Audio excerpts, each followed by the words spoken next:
देखिए green TV YouTube पर भी, बस सब्सक्राइब करें और बेल आइकन दबाएं।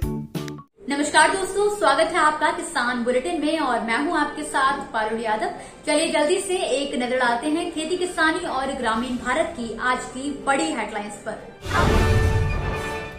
बारिश ने महाराष्ट्र के बागवान किसानों को किया बर्बाद, संतरे के बाग हटाने पर मजबूर हुए किसान। जूट उत्पादकों को मिलेगा लाभ, अब अनाज और चीनी पैकिंग के लिए होगा सिर्फ जूट का इस्तेमाल। कृषि उपकरणों की खरीद पर मध्य प्रदेश सरकार देगी सब्सिडी, मध्य प्रदेश किसान अनुदान योजना 2021 के तहत मिलेगा लाभ। महाराष्ट्र में मानसून के बाद से ही किसानों की समस्याएं कम होने का नाम नहीं ले रही हैं। आए दिन कोई न कोई नई समस्या उनके सामने आकर खड़ी हो जा रही है। इसी कड़ी में अब राज्य के अमरावती जिले के बागवानी किसानों के सामने भारी बारिश के चलते एक बड़ी समस्या खड़ी हो चुकी है। हालात ये हो चले हैं कि जिले के पवनी, नंदगांव और खंडेश्वर गांव के किसानों ने अपने संतरे के बागों को हटाने का फैसला ले लिया है। किसानों का कहना है कि पहले हुई बारिश की वजह से उनके फलों को अब तक नुकसान पहुंच रहा है। इस वक्त बागों में संतरे के फल पूरी तरह से पककर तैयार होने को आए हैं, मगर अब उनमें कीटों और रोगों का प्रकोप होने लगा है, जिससे उत्पादन में कमी होने की आशंका है। आलम ये हो चला है कि कीटों और रोगों की जकड़ में आए संतरे के फल खराब होकर पेड़ों से टूटकर नीचे गिरने लगे हैं, जिसके चलते किसानों को लाखों रुपयों का नुकसान हो रहा है।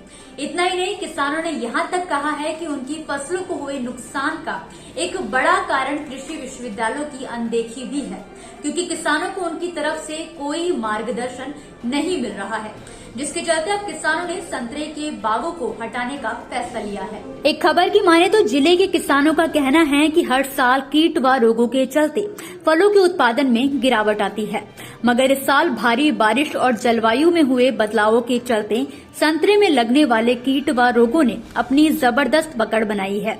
इससे संतरे का पूरा बाग ही धीरे धीरे खराब हो गया है। आपको बता दें कि हालातों को देखते हुए कई किसानों ने तो अपने 15 से 20 साल पुराने बागों को भी हटा लिया है। जूट उत्पादन करने वाले किसानों की आय बढ़ाने और भारत को जूट उत्पादन के क्षेत्र में आत्मनिर्भर बनाने के लिए केंद्र सरकार ने एक बड़ा फैसला लिया है। दरअसल बीते दिन हुई केंद्रीय मंत्रिमंडल की बैठक में केंद्र सरकार ने अनाज व चीनी की पैकिंग के लिए जूट की बोरियों के इस्तेमाल को अनिवार्य कर दिया है।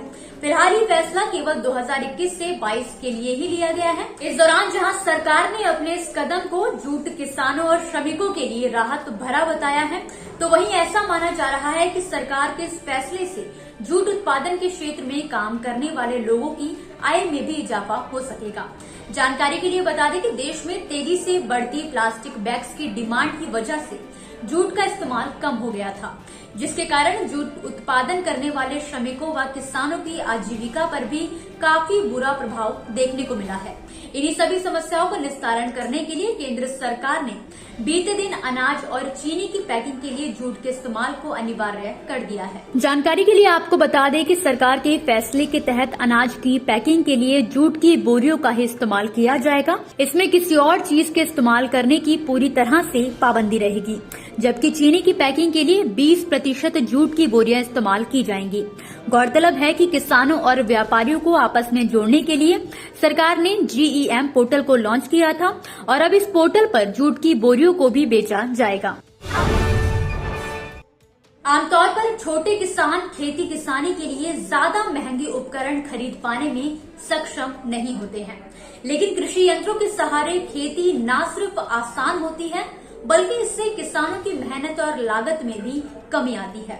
तो वहीं दूसरी तरफ किसानों को आधुनिक कृषि से जोड़ने के लिए सरकारों द्वारा भी तरह तरह की योजनाओं को चलाया जा रहा है, ताकि किसान ज्यादा से ज्यादा आधुनिक कृषि से जुड़कर लाभ कमा सके।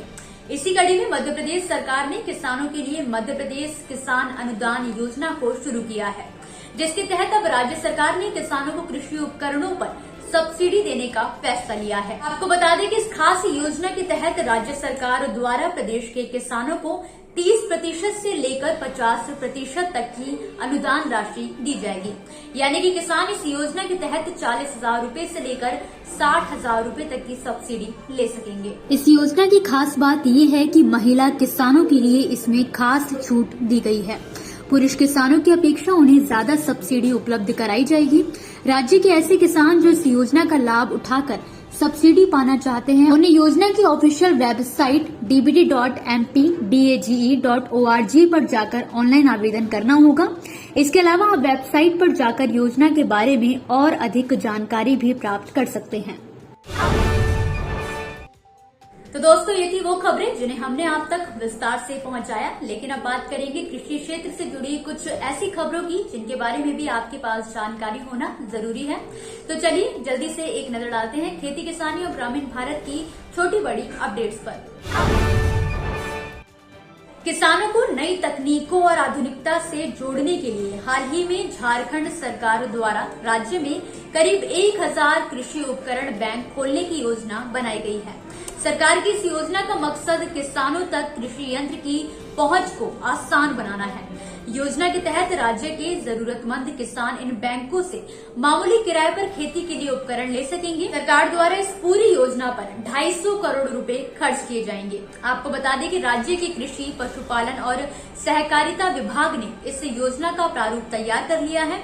योजना का फोकस उन छोटे और सीमांत किसानों पर है जो आधुनिक उपकरण खरीदने या फिर इनके लिए बाजार दर पर किराया चुकाने की स्थिति में नहीं है। बीते साल 2020 में सिक्किम यूनिवर्सिटी द्वारा राज्य में केसर की खेती की संभावनाओं को तलाशने का काम शुरू किया गया था और आज करीब 1 साल बाद वर्तमान में राज्य के ऊंचाई वाले स्थानों में केसर की खेती के परीक्षण का काम भी शुरू कर दिया गया है। कृषि विशेषज्ञों की माने तो जल्द ही सिक्किम में भी केसर का उत्पादन शुरू किया जा सकता है। नीति आयोग द्वारा आयोजित की गई एक बैठक में भाग लेने वाले कृषि विशेषज्ञों ने यूनिवर्सिटी के इस प्रयास की काफी सराहना भी की है। बीते बुधवार को केंद्रीय कृषि एवं किसान कल्याण मंत्री नरेंद्र सिंह तोमर द्वारा केंद्रीय कृषिरत महिला संस्थान भुवनेश्वर के पोषण अभियान के तहत 13 राज्यों के 23 जिलों में 75 न्यूट्री स्मार्ट विलेज कार्यक्रम की शुरुआत की गई है। आपको बता दें कि ये संस्थान भारतीय कृषि अनुसंधान परिषद यानी कि ICAR के तहत आता है। कार्यक्रम के दौरान कृषि मंत्री तोमर ने कहा कि एक भारत श्रेष्ठ भारत बनाने के लिए हमारी कोई भी माताएं, बहनें और बच्चे कुपोषित नहीं रहने चाहिए। ये सभी का संयुक्त दायित्व है। लोगों के बेहतर स्वास्थ्य के उद्देश्य से फसलों में न्यूट्रिशन वैल्यू ज्यादा करने पर जोर दिया जा रहा है। इसी के साथ दोस्तों आज के किसान बुलेटिन में फिलहाल के लिए बस इतना ही। आप मुझे दीजिए इजाजत। कल फिर हाजिर होंगे कुछ नई और बड़ी खबरों के साथ। तब तक के लिए आप देखते रहिए ग्रीन टीवी। नमस्कार। देखिए ग्रीन टीवी YouTube पर भी, बस सब्सक्राइब करें और बेल आइकन दबाएं।